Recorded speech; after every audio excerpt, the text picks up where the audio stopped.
Darwin ने कि हम बंदर की संतान है, क्योंकि उनके बापों का पता ही नहीं तो वो कहेंगे बंदर है। हम तो ऋषियों की संतान है ना, हम तो ऋषियों की संतान है, इसलिए हम थोड़ी कह सकते हैं कि हम बंदरों की संतान है। भाई तुम्हारे बाप का पता नहीं, हमारे यहाँ तो बाप दादा परदादा सबका पता है। तो अब वो अमेरिकी कल्चर आप अपनाएंगे तो आप कितने बुद्धिमान बनेंगे। नमस्कार दिव्यों सज्जनों, आज मैं कोशिश करूंगा कि थोड़ा ज़्यादा साइंटिफिकली हो सकता है ज्ञापन, वरना तो मेरे को फिर ऐसा कंटेंट एक तरफ बनाना पड़ेगा साइंस के लिए जो मुझे सच में अपनी आत्मा को तृप्त करना, उसके लिए मुझे अलग कंटेंट बनाना पड़ेगा। मगर बहरहाल चालू करते हैं। ऋषियों की संतानें तो जाने दो, इंटरेस्टिंग इन्फॉर्मेशन क्या ही बोल दूंगा मैं इससे मतलब जो चीज़ें नहीं बोली हुई हैं मैंने पहले, तो हर बार कोशिश करते हैं नया आइडिया लेने की कोशिश करते हैं। तो जैसा कि बॉटम लाइन तो सबको मालूम है कि भाई हम बंदरों की संतान नहीं है, बंदर और हम मिल करके किसी कॉमन एंसेस्टर, किसी एक ऐसे व्यक्ति से आए हैं जो अब विलुप्त हो चुका है। ये लाइन आपने सबसे सुनी है, अर्पित एक्सप्लेन, लॉजिकल आयाम, बड़े बड़े साइंटिस्ट, हर जगह आपने पर्टिकुलर लाइन सुनी है जो कि सही है बट अधूरा सच है। क्योंकि जैसे ही हम भाई साइंस कम्युनिकेशन है क्या, साइंस कम्युनिकेशन के अंदर में लोगों को थोड़ा सा एक कदम कम करके उनको अंदर बुलाया जाता है कि ताकि वो फिर रिगरस पढ़ सकें, रिगरस जानकारी ले सकें। तो ये तो पता चल गया तुमको कि भाई ठीक है, इंसान और बंदर या बंदर जैसी जो भी प्रजातियां हैं ये सब एक किसी पीछे की तरफ एक कोई व्यक्ति बैठा हुआ था जो कि अब एग्जिस्ट नहीं करता है। हम अक्सर एग्जाम्पल देते हैं, निएंडरथल्स का एग्जाम्पल देते हैं कि होमो निएंडरथैलेंसिस जो हुआ करते थे, जैसे होमो सेपियंस हैं, उसी तरीके से होमो इरेक्टस, होमो हैबिलिस, होमो और भी बहुत हुआ किया करते थे, और तो ये एक्सटिंक्ट हो गए।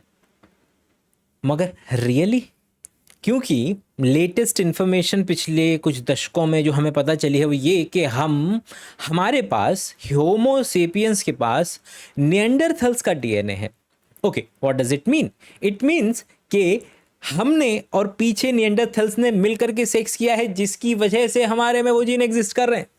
इसका मतलब है कि निएंडरथल्स एक तरीके से कहा जाए तो पूरे तरीके से एक्सटिंक्ट नहीं हुए हैं। मजा आ रहा है।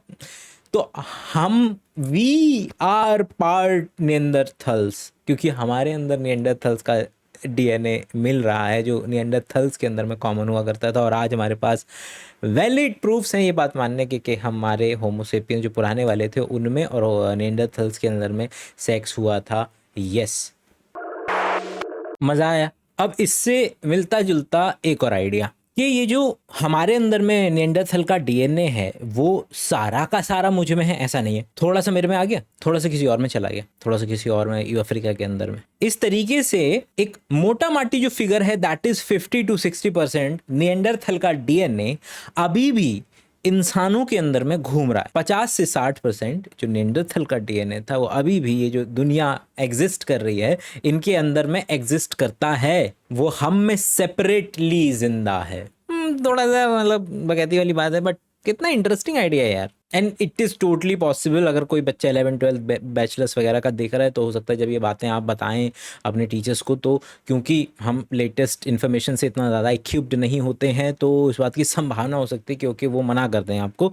तो ऑलवेज गो विद डेटा के साथ जाना प्रेफर किया कीजिए, तो R&D कीजिए, घुसिए उसके अंदर में। ओके, सबसे बड़ी प्रॉब्लम मंदिर की क्या, 99% of the homes will have read colour in the मंदिर, जो नहीं होना चाहिए। कपड़ा यूज किया गया होगा, बल्ब लगाया होगा, आसन बिछाया होगा, जो गीता हैं उनको रेड कलर के क्लॉथ में बांधा होगा, नारियल को बांध के रखा हुआ होगा। ये नहीं होना चाहिए क्योंकि रेड इज फायर कामनेस को नहीं लेकर आ सकती। तो जब आप मंदिर में बैठोगे और रेड कलर होगा तो आपको पीस नहीं मिलेगा। So never have read colour in your, always have white और ब्लूइश और yellowish colour. Okay, information number 1, क्या तुमको पता है कि पॉडकास्ट पेड होते हैं? आई होप कि तुम समझ सकते हो कि वास्तु शास्त्र में या इस तरीके की ज्योतिष वगैरह के अंदर में बड़े लोग अंधा पैसा देने के लिए तैयार हैं। जो 150 करोड़ रुपए की फैक्ट्री डाल रहा है वो 10 लाख रुपए ऐसी चीजों के अंदर में भी डाल देगा। लेकिन जिस तरीके से इंस्टाग्राम पे कभी भी आपको मेंशन करना पड़ता है कि ये पेड पार्टनरशिप है ताकि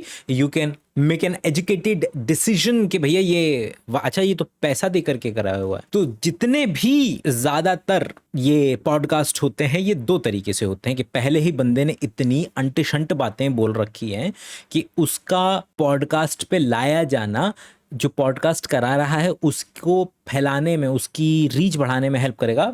मुझे लग रहा है कि मेरे पॉडकास्ट नहीं चल रहे हैं तो मैं 2 लाख रुपए दे करके किसी ऐसे बंदे को लेकर के आऊँगा जो इंतहाई बकवास पेलता है, क्योंकि मुझे पता है कि उसकी रील काट काट करके मुझे व्यूज़ मिलेंगे। और दूसरे वो लोग जिनके पास पैसा है, अपनी रीच, अपनी ऑथेंटिसिटी और ज़्यादा प्रखर करने के लिए वो लेते हैं कुछ लाख रुपए ताकि अपने आप को स्टैब्लिश कर सकें। ये पर्टिकुलर रील भी रणवीर इलाहाबादिया और उनके चैनल का कोलैबोरेट करके डलेगी, क्योंकि ये डील का पार्ट होगी। ये बात ज़्यादातर लोगों को पता नहीं होती, इसलिए बताना ज़रूरी है। और रणवीर, राजशमानी ऐसे पॉडकास्ट में कितने रुपए मांगेंगे नो आइडिया, लेकिन मे भी 30 से 60 लाख के बीच, डिपेंडिंग अपॉन के फाइनली डील कितने में क्लोज हो जाती है। तो मोस्ट प्रोबेबली 25 से 30 के बीच में डील क्लोज हो जाती होगी, क्योंकि अगर इंडस्ट्री स्टैंडर्ड्स के हिसाब से अरविंद ने जो मुझे पैसे दिए वो 3 लाख रुपए दिए, या अर्पित भाई को जो पैसे दिए वो 3 लाख रुपए दिए, वो ओपन आकर के दिए। और अरविंद भाई का मैसेज आया था तो मैंने तो सामने से बोल दिया था कि भैया मैं कर रहा हूँ केवल पैसे के लिए, क्योंकि अपने पास कोई आर्गुमेंट है नहीं खास। तो बोले कि फिर ठीक है, फिर डिबेट मान लेंगे इसको, डिबेट नहीं मानेंगे इसको, डिस्कशन मान लेंगे। तो हमने बोला कि ठीक है, पैसा मिल रहा है, डिस्कशन करने को मिल रहा है, तो और क्या चाहिए, बिल्कुल करेंगे भाई। अब आ जाते हैं कलर वाले पार्ट पे। Yes, colour may have some kind of effect on your experience. इसका एक छोटा सा लेना देना साइंस से हो सकता है, जैसे कि रेड लाइट में अगर मैं रेड कलर का इस्तेमाल कर रहा हूं तो उसकी वेवलेंथ की वजह से कर रहा हूं, ये साइंस है, इसलिए वहां पर रेड कलर का इस्तेमाल किया जाना सबसे बेहतरीन है। कहीं पर मैं कॉम्प्लीमेंट्री या 2 कंट्रास्टिंग कलर लेना चाहूं तो कलर थ्योरी के बेसिस पे उसको ले सकता हूं। एंड डिपेंडिंग अपॉन हमारी इवोल्यूशनरी बायोलॉजी थोड़ी सी और बहुत सारी हमारी सोसाइटल कंडीशनिंग जो डिसाइड करती है कि कोई पर्टिकुलर कलर क्या मीनिंग अपने साथ होल्ड करेगा, उस कलर की चीज, जैसे कि आप जानते हैं कि मैट ब्लैक जो है एक पर्टिकुलर कलर, एक खास तरीके का माना जाता है कि मेलनेस और माचो से रिलेटेड हो सकता है। और ये जगह और काल, कंट्री और सदी के हिसाब से ये कलर बदल सकते हैं, ऊपर नीचे हो सकते हैं, चाहे उनका इनहेरेंटली कोई मतलब न हो। लेकिन आप भी जानते हैं कि भगवा किसका है और हरा किसका है, भले से उनका कोई लेना देना नहीं है सच में, लेकिन वो एसोसिएशन हमारी सोसाइटी ने क्रिएट कर दिया है। कुछ कलर आपको एक खास तरीके का एक्सपीरियंस दे सकते हैं। आपको एक खास रंग के कप में, मोस्ट प्रोबेबली रेड कलर में, आपको आपकी चाय कंपैरेटिवली ज़्यादा मीठी लग सकती है। लेकिन भाई तो खैर कैंसर दूर करा देते हैं लाल कलर की पट्टी लगवा करके। क्योंकि मैं आज कुछ एक्चुअल डीप साइंस वाली बातें भी करना चाह रहा हूँ, तो वो है ये। ओके, तो ये है थोड़ा सा इंटरेस्टिंग साइंस वाला बिट। क्या रंग से कुछ छोटा हो सकता है? बोलेंगे रंग तो रंग होता है, रंग से तुम साइज को कैसे कंपेयर कर सकते हो? मतलब कि अगर ये कुर्ता टील या जो भी इसको बोलेंगे, मैं तो हरा ही बोलूंगा, लेकिन लोग पता नहीं क्या क्या कलर बोलते हैं, इसको टर्कोइज स्टील बोलते हैं, तो इसका साइज मैं कैसे बता सकता हूं? इसका साइज थोड़ी हो सकता है। यस, हो सकता है। आपने 10वीं क्लास में क्या पढ़ा था? प्लांट ग्रीन क्यों होते हैं?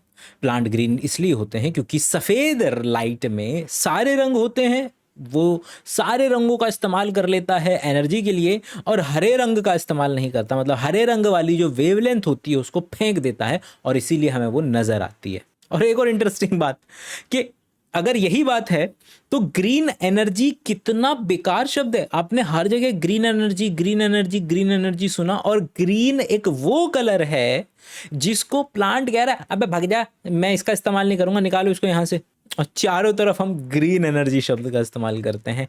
Irony. Back to the original topic. अगर ये वेवलेंथ ही होती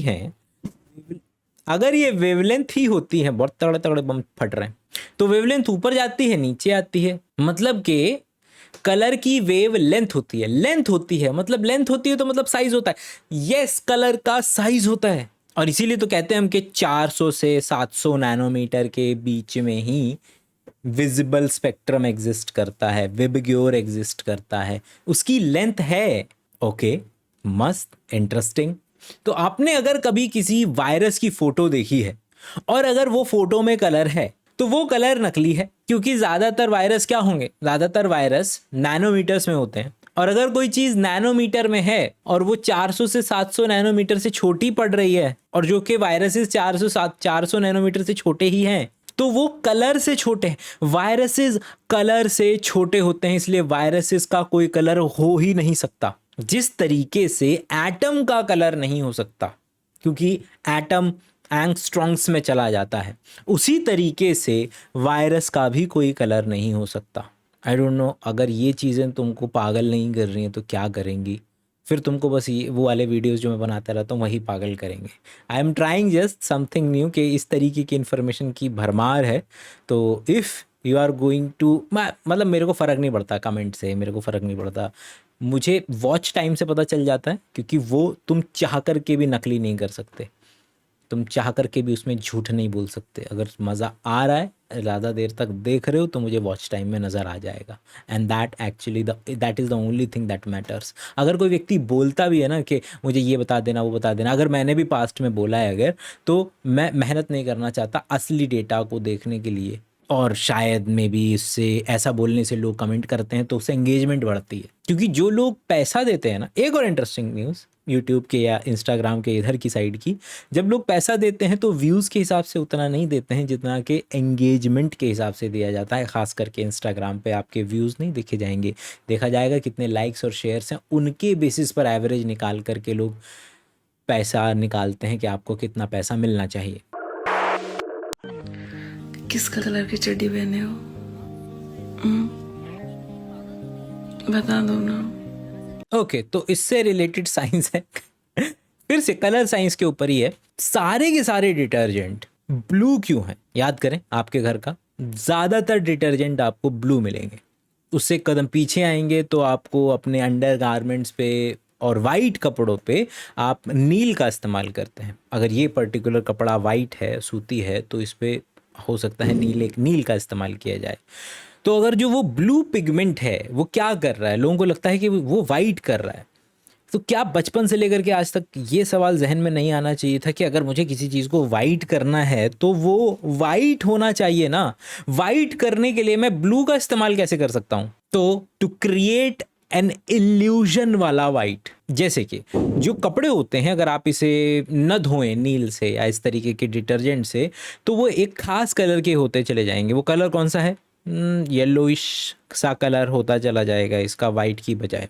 उस येलोइशनेस, येलो जो कलर है, हमारे पास 3 प्राइमरी कलर हैं, ब्लू ग्रीन और रेड। ये जो मेरा वाइट कपड़ा है, ये अगर येलो होता जा रहा है, इसका मतलब है वो जो येलो है वो मेरी आँखों के अंदर में मेरे रेड और मेरे ग्रीन, ये 2 कोन्स को एक्टिवेट कर पा रहा है।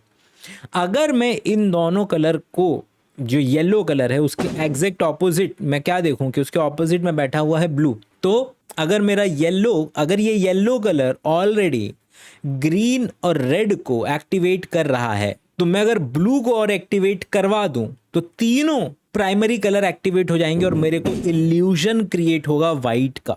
नील लगे हुए कपड़े में से येल्लोपन खत्म नहीं होता है, बस हम एक्चुअल में नीला कलर उस पर और ऐड कर देते हैं ताकि येलो और नीला मिल करके वाइट का इल्यूजन क्रिएट कर सके। क्योंकि येलो ने रेड और ग्रीन को ऑलरेडी एक्टिव कर दिया है, बचा बस एक ब्लू, उसको और अगर एक्टिवेट करवा दें तो वाइट हो जाएगा। भैया अपने को तो बहुत फैसिनेट करता है इस तरीके की बातें। ट्राइंग टुडे, देखते हैं इस वीडियो का रिस्पांस जिस तरीके का होगा, आगे की वीडियो में ये वाले एलिमेंट्स उसी ही तरीके से ऊपर नीचे करके नमक के अनुसार, कि ये नमक के अनुसार डलेगा कि चीनी के अनुसार डलेगा, वो तय होगा वॉच टाइम वगैरह से। हम कल मिलेंगे, तब तक के लिए अपना ख्याल रखें, बाय बाय।